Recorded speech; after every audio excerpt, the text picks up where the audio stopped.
Hanya ada dua jenis orang yang tidak mengalami emosi yang menyakitkan. Pertama, psikopat. Yang kedua, orang yang sudah meninggal.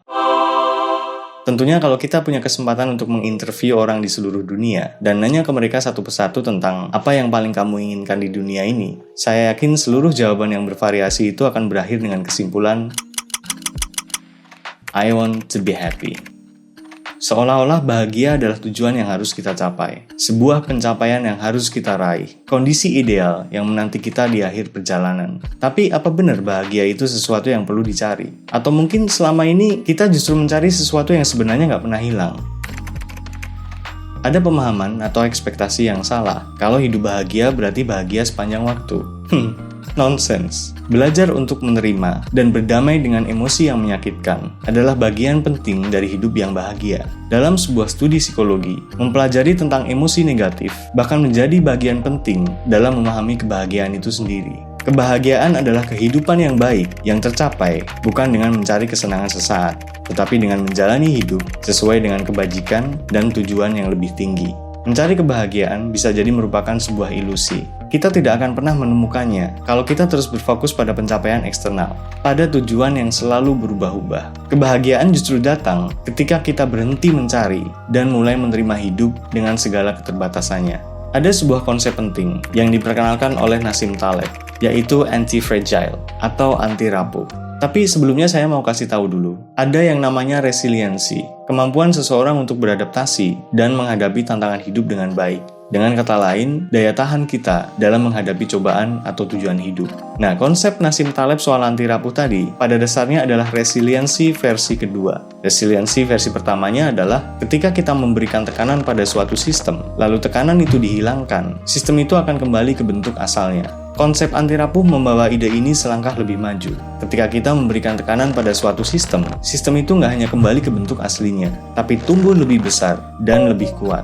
Kita sendiri sebenarnya bisa melihat sistem anti rapuh itu di dalam diri kita dan di sekitar kita. Misalnya sistem otot kita. Let's say kita lagi nge-gym, angkat beban. Itu kan kita ngasih tekanan ke otot kita. Hasilnya otot kita bukan cuma balik ke bentuk semula, kayak resiliensi versi pertama, tapi justru tumbuh lebih kuat ke resiliensi versi kedua. Kita adalah sistem yang anti rapuh. Dalam psikologis ini dikenal dengan post-traumatic growth, perubahan positif yang terjadi pada seseorang setelah mengalami trauma atau kesulitan hidup. Dan itulah anti rapuh. Belajar tentang ilmu kebahagiaan, fungsinya untuk ngajarin kita tentang kondisi apa yang bisa kita terapkan untuk meningkatkan kemungkinan tumbuh dari kesulitan. Tapi anehnya ada paradoks dalam hal mengejar kebahagiaan. Jadi ada sebuah penelitian yang menunjukkan bahwa orang yang berkata ke diri mereka sendiri, kebahagiaan itu penting buat gue pengen dapet, gue akan kejar, justru menjadi kurang bahagia, bahkan besar kemungkinan mengalami depresi. Aneh kan? Di satu sisi kita tahu bahwa kebahagiaan itu justru merupakan hal yang baik.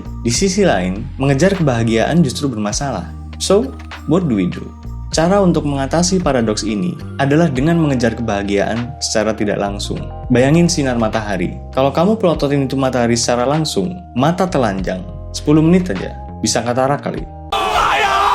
Tapi kalau kita pecah cahaya matahari ke dalam elemen-elemennya, menguraikan ke unsur-unsurnya, kita bisa melihat keindahan warna pelangi. Dengan ini, secara nggak langsung kita bisa melihat cahaya matahari dan menikmatinya.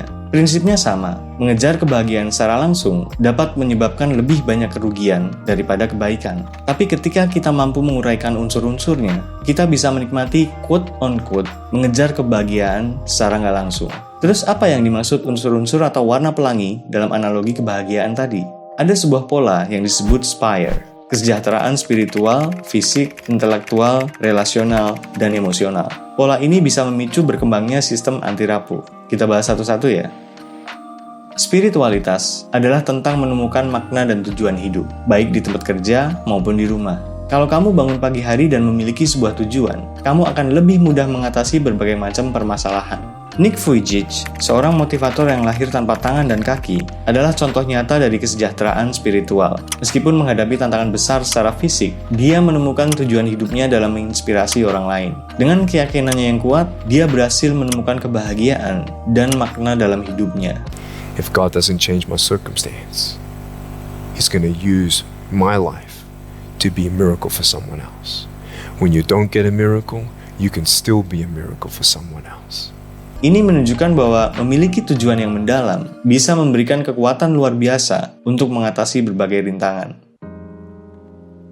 Dalam kesejahteraan fisik, hal terpenting yang harus diperhatikan adalah mental. Stres bisa membunuh orang secara perlahan. Banyak para pekerja yang nggak sepenuhnya menggunakan waktu liburan mereka. Bahkan ketika cuti pun, hampir separuhnya masih terikat dengan pekerjaan mereka. Judulnya liburan, tapi work from anywhere. Masalahnya bukan stres itu sendiri, melainkan kurangnya pemulihan dari tekanan. Di Jepang ada fenomena di mana banyak orang meninggal karena jam kerja yang berlebihan. Namanya karoshi. Laporan dengan kasus karoshi ini diperkirakan mencapai 10.000 kasus setiap tahunnya. Pekerja yang mengalami stres berlebih, bekerja terlalu lama, dan tidak mendapatkan waktu istirahat yang cukup, seringkali jatuh ke dalam depresi yang bisa berujung pada bunuh diri.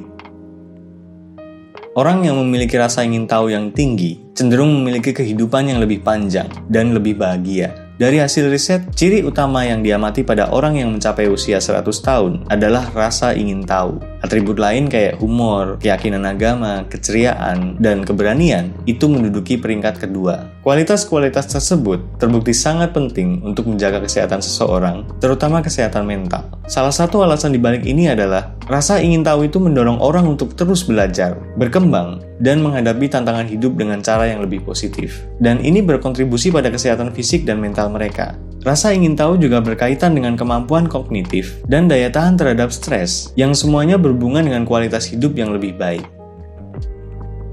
Mereka yang menjaga hubungan hangat dan mendalam cenderung hidup lebih lama dan lebih bahagia. Sebaliknya, mereka yang merasa kesepian atau memiliki sedikit hubungan sosial seringkali mengalami penurunan kesehatan dan kebahagiaan. Prediktor kebahagiaan nomor 1 adalah waktu berkualitas yang kita habiskan dengan orang-orang yang kita sayangi dan mereka yang peduli dengan kita. Ternyata hal yang paling utama yang bisa kita terapkan untuk meningkatkan kemungkinan anti rapuh itu tumbuh dalam kesulitan adalah kualitas hubungan kita. Menghindari atau menekan emosi negatif dapat memperburuk masalah emosional dalam jangka panjang. Tapi kalau kita bisa menerima emosi negatif ini dengan penuh kesadaran dan tanpa menghakimi, ini bisa mengurangi dampak buruk dari perasaan tersebut. Setelah berhasil mengatasi emosi negatif, langkah selanjutnya adalah menumbuhkan emosi positif. Terus gimana caranya kita menumbuhkan emosi yang menyenangkan? Salah satunya adalah rasa syukur. Bersyukur bukan berarti mengabaikan keinginan untuk lebih baik loh ya. Bersyukur dalam konteks ini adalah kemampuan untuk melihat sebuah nilai dalam segala sesuatu, bahkan sekalipun dalam kesulitan. Seorang bijak pernah berkata, barang siapa yang tidak bersyukur atas nikmat kecil, ia tidak akan mampu bersyukur atas nikmat yang besar. Kebahagiaan itu jauh lebih dari sekedar kesenangan. Kebahagiaan adalah keberadaan atas satu kesatuan yang utuh. Kelima elemen ini, kalau kita gabungkan, bisa menciptakan sinar matahari kebahagiaan. Menurut saya, nggak ada orang yang sebelum mencapai suatu titik, dia nggak bahagia. Lalu ketika mencapainya, dia kemudian bahagia. Dan setelah itu tidak akan mengalami ketidakbahagiaan lagi. Kebahagiaan itu ada dalam suatu rangkaian perjalanan seumur hidup. Dan kalau kita menyadari ini, lebih besar kemungkinan untuk kita memiliki harapan yang realistis daripada yang nggak realistis tentang apa yang mungkin terjadi. Buat saya, kebahagiaan itu bukan tujuan, melainkan sebuah cara hidup. Ketika kita hidup dengan kesadaran dan penuh rasa syukur, kita akan menemukan kebahagiaan yang tak terduga, bahkan dalam momen-momen yang paling sederhana. Kebahagiaan datang ketika kita berhenti mencari dan mulai menerima diri kita, hidup kita, dengan segala keberadaannya. Mungkin kebahagiaan itu udah ada sekarang, tepat di depan kita. Cuma kitanya aja yang gak cukup ilmu untuk menyadari keberadaannya. Well, I hope you find happiness. Semoga bermanfaat dan see ya.